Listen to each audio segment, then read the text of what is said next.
Yeah, good morning or good afternoon, students. Yeah, I'm so sorry because we cannot meet by Zoom. Yeah, I have something urgently to do, but I hope all of you watch this record. Yeah, as our material for today.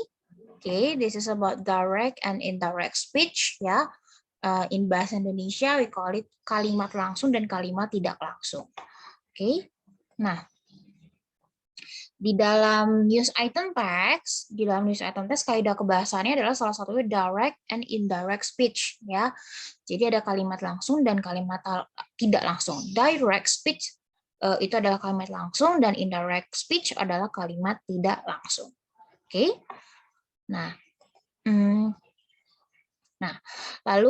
Nah, di sini ada perhatikan kalimat perintah ya, kalimat perintah dan larangan. Bagaimana perubahan bentuknya dari direct speech menjadi indirect speech ya.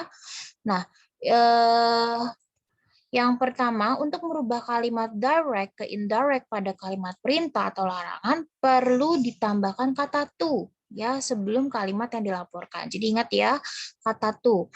Oke, example kalimat perintah ya. Ini konteksnya sekalimat perintah.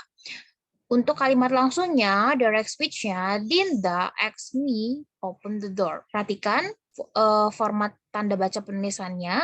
Dinda asked me, lalu tanda petik, open the door.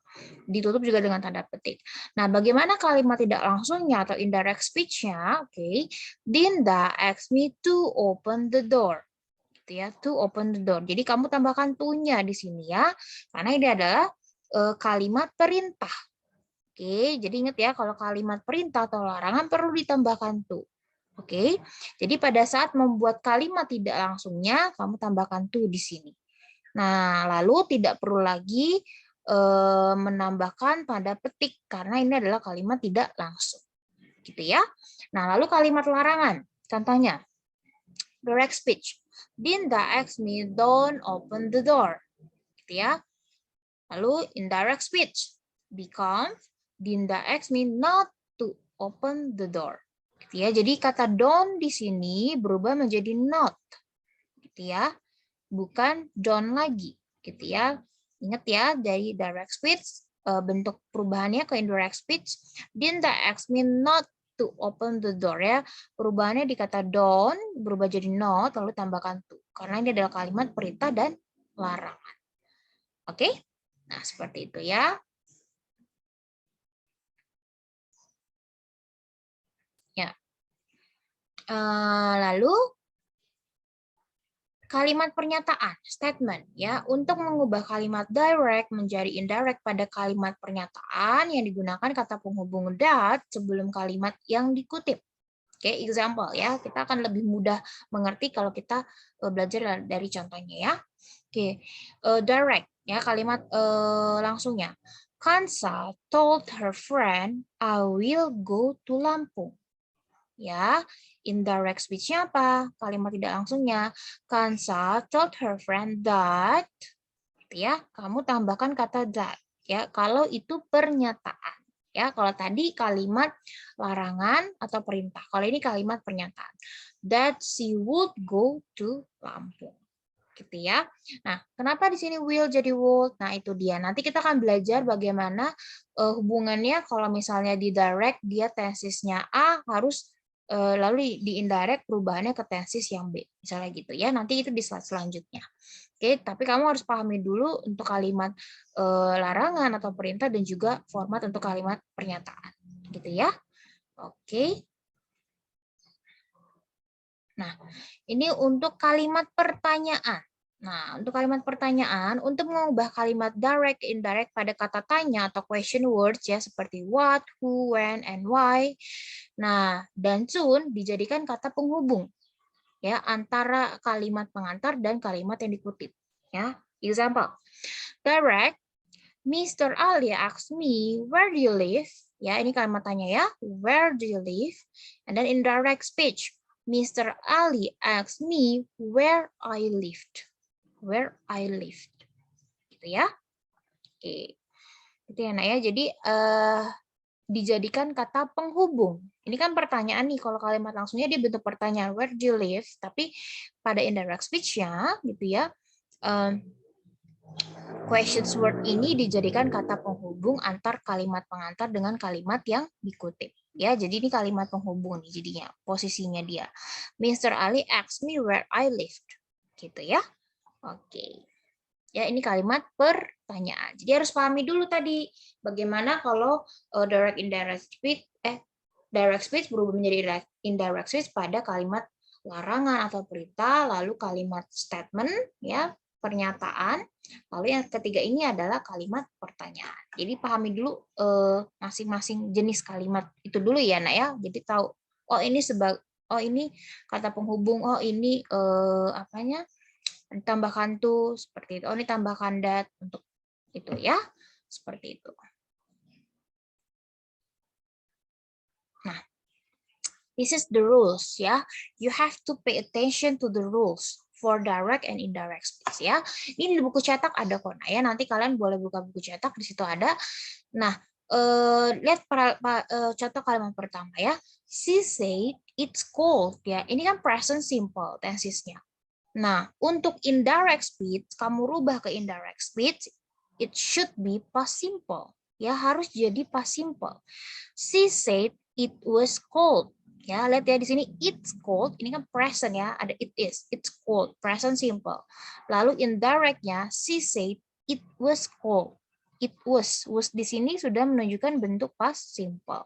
Jadi ini rumus yang harus diingat ya untuk tensesnya. Jadi kamu harus tahu dulu itu tensesnya apa, kalimat direct tensesnya apa, baru kamu bisa rubah ke indirect-nya, ke bentuk tenses perubahannya seharusnya gitu ya. Jadi kalau present simple berubahnya kalau dalam bentuk indirect past simple.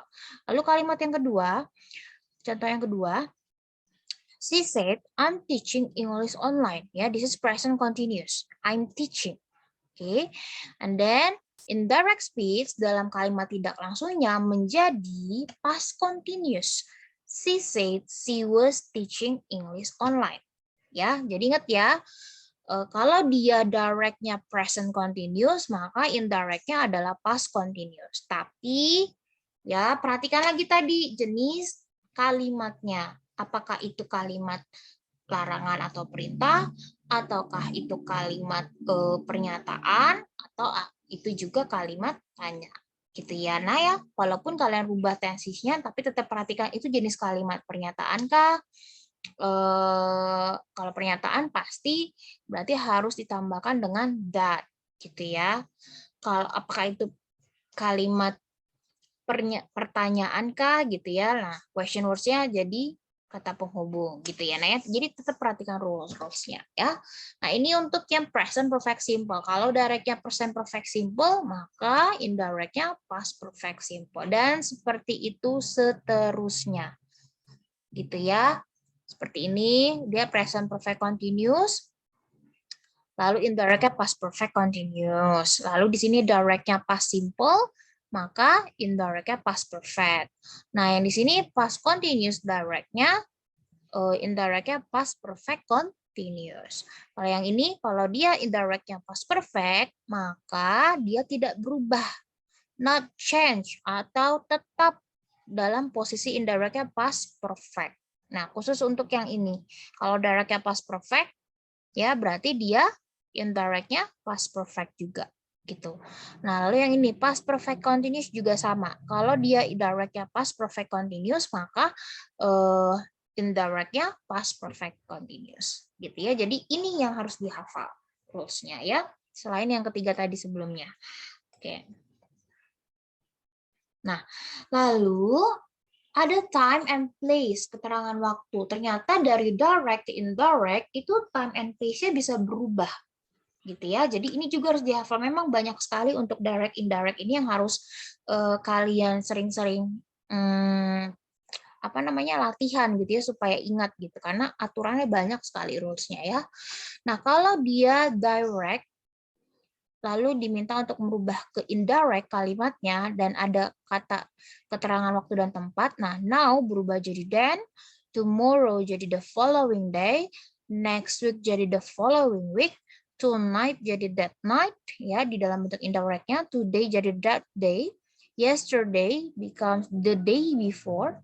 Last night become the night before. Last week become the week before or the previous week. Okay, here become there. This, that, this, and those. Gitu ya, nah ya. Jadi kalau kamu ketemu kalimat di dalam kalimat directnya, dia ada keterangan waktunya di antaranya ini semua, maka pada saat kamu merubah indirect harus seperti ini. Jadi contohnya dalam satu kalimat itu ada kata keterangan tempatnya di direct adalah now. Nah, maka ketika kamu merubah kalimat itu menjadi indirect, nah berarti kata keterangan waktu now ini berubah jadi then. Gitu ya. Jadi pada saat kita merubah kalimat direct menjadi indirect, ada 3 yang harus diperhatikan. Ya, pertama pasti tensesnya. Ya kan, juga tensesnya dulu dari direct ke indirectnya. Lalu yang kedua, apakah itu kalimat tanya, apakah itu kalimat larangan, apakah itu kalimat perintah. Gitu ya. Atau kalimat pernyataan. Lalu yang ketiga adalah perhatikan time and place yang terdapat pada kalimat tersebut. Gitu ya. Jadi itu yang harus diperhatikan. Nah, so let's practice ya, kita practice dulu. Nah, ini change into indirect speech ya. Di sini saya bikin direct speech semua, kamu diminta untuk mengubah ke dalam bentuk indirect speech ya. Pertama pasti langkahnya kamu harus tahu, oh ini kalimat pernyataan. Kalau tadi kalimat pernyataan, nah, oh ini kalimat pernyataan ya. Kita udah tahu ya, she said I buy a pen now. Lalu yang kedua, tensesnya apa? Gitu ya, I buy a pen now. Oh, ini present tense. Oke, berarti nanti directnya berubah menjadi past tense, gitu ya. Lalu ada kata now di sini. Nah, berarti nanti di direct speech now berubah jadi then. Ya kan? Jadinya she said ya saya kasih contoh yang pertama ya. She said ya, lalu ini kalimat pernyataan. She said that ya, I bought ya, I bought bisa juga diganti, sorry. Ini subjeknya karena ini I nggak mungkin kita bilang I lagi. Bisa juga diganti gini. She said that her bought a pen then. Gitu ya. Kenapa diganti her? Karena ini kan kita mau menyampaikan apa yang si she-nya ini bilang. Si oknum the girls yang ini bilang. Nggak mungkin kita pakai I lagi kalau kita bilangnya kalimat direct speech-nya she said I bought a pen now, berarti itu kita yang bilang. Bahwa itu berarti saya yang beli pulpennya. Padahal itu adalah merujuk I di sini merujuk pada the girls. Jadi kamu ganti saja kalau ada subjeknya I, tinggal ganti ke her gitu. Atau misalnya di sini posisinya he, tinggal ganti ke he. Ya. Ya, harusnya berarti she said bukan her, sorry. She said she bought a pen now, ya. Sorry. She said that she bought a pen now. Ya, bukan her ya. Oke. Itu lalu yang kedua dan ketiga keempat ini silakan latihan. Pertama ingat kamu tahu dulu itu kalimat jenisnya apa, pertanyaan kah, pernyataan kah, atau kalimat perintah atau larangan atau tidak. Lalu yang kedua lihat tensesnya apa. Yang ketiga kalau ada keterangan waktunya tinggal kamu sesuaikan perubahannya dari direct menjadi indirect speech-nya perubahannya seperti apa. Oke, itu saja untuk pertemuan hari ini. Silakan kembali kamu buka PPT-nya nanti, saya juga akan kirim di Google Classroom. Ya, silakan dibaca-baca lagi dan coba untuk latihan ini. Oke, thank you for watching ya, and then see you next day. Bye bye everyone.